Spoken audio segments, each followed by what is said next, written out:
आज हम डिस्कस करेंगे इलेक्ट्रिकल रेजिस्टिविटी या स्पेसिफिक रेजिस्टेंस के बारे में।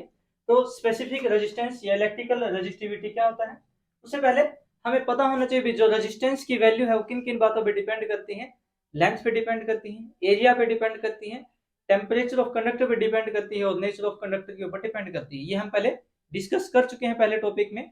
तो रेजिस्टेंस की जो वैल्यू है वो किन बातों पे डिपेंड करती है।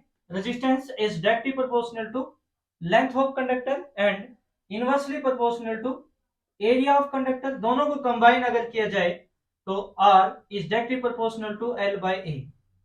डायरेक्टली प्रोपोर्शनल की जगह हमेशा कांस्टेंट यूज होता है, तो यहाँ पर जो कांस्टेंट होगा उसको लिखेंगे R is equal to rho L by A।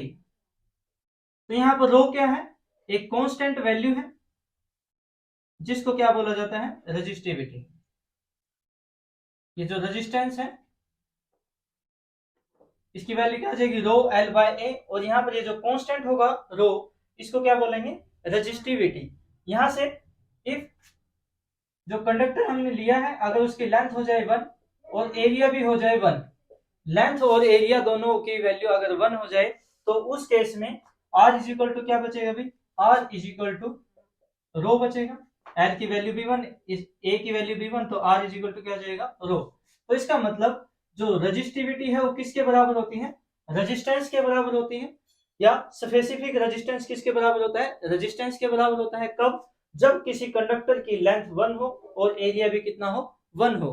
तो उस केस में जो रेजिस्टेंस है वो किसके बराबर होगा, रेजिस्टिविटी के बराबर होगा। इसलिए इसको स्पेसिफिक रेजिस्टेंस भी बोलते हैं। स्पेसिफिक रेजिस्टेंस का मतलब स्पेशल रेजिस्टेंस। स्पेशल रेजिस्टेंस किस कंडक्टर का, जिस कंडक्टर की लेंथ 1 हो और एरिया भी 1 हो। तो इसका मतलब specific resistance या resistivity is equal to the resistance of a conductor having unit length and unit area of cross section। तो यहाँ पर specific resistance resistance of a conductor के बराबर होता है जिसकी लेंथ 1 और एरिया 1 होता है। अब इस फॉर्मूले से अगर हम रो की वैल्यू निकालें तो रो इज इक्वल टू क्या आ जाएगा, R A बाय L। ठीक है भाई, ये फॉर्मूला आपके पास रेजिस्टिविटी का जाएगा, resistivity is equal to R A by L। अब यहां से अगर हम इसके SI यूनिट निकालना चाहें, इसकी SI यूनिट अगर निकालनी है तो SI यूनिट निकालने के लिए अब हमें पता होना चाहिए भी, तो रेजिस्टेंस है उसकी SI यूनिट क्या होती है, ओम। एरिया की क्या होती है, मीटर स्क्वायर। लेंथ की क्या होती है, मीटर। तो 1 m से 1 m कैंसिल हो जाएगा और SI यूनिट क्या आ जाएगी इसकी, ओम मीटर। ऐसा यूनिट क्या आ जाएंगी, ओम मीटर। सिंबल की फॉर्म में इसको इस टाइप से लिखा जाएगा, ये सिंबल की फॉर्म में लिखा जाएगा। उसके बाद अगर इसका डायमेंशनल फॉर्मूला निकालना हो तो हम यहाँ पर डायमेंशनल फॉर्मूला भी निकाल सकते हैं। डायमेंशनल फॉर्मूला, तो डायमेंशनल फॉर्मूला रेजिस्टेंस के बारे में हमें पता होना चाहिए, या तो इसका डायरेक्ट डायमेंशनल फॉर्मूला याद होना चाहिए, नहीं तो जैसे कि हमें पता है रो इज इक्वल टू रेजिस्टेंस की वैल्यू होती है V बाय I।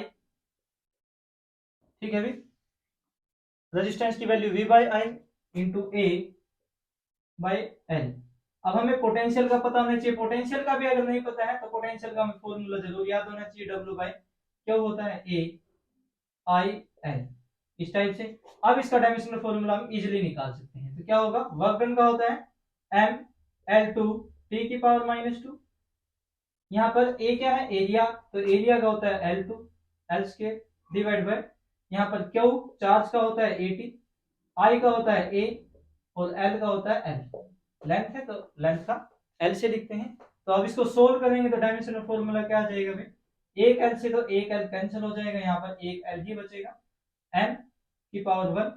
L की पावर टोटल कितनी हो जाएगी, 2 यहाँ से 1 यहाँ से, तो L की पावर हो जाएगी 3। T की पावर -2 इसको भी लेके जाएंगे ऊपर, तो T की पावर इसकी भी कितनी हो जाएगी, -1। तो टोटल T की पावर हो जाएगी -3, T की पावर -3। A इंटू A की 2, इसको ऊपर लिखेंगे तो क्या लिखेंगे, A की पावर -2। तो ये आ जाएगा इसका डायमेंशनल फॉर्मूला। ठीक है भाई, तो इंपॉर्टेंट टॉपिक है।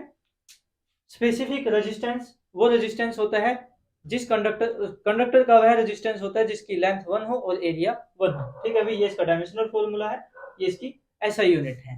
अभी के लिए इतना ही, धन्यवाद।